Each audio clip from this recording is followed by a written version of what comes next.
9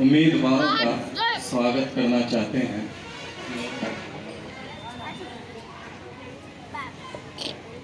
हमें इसके बाद जनाब डॉक्टर शफीउल्लाह साहब मुंतखब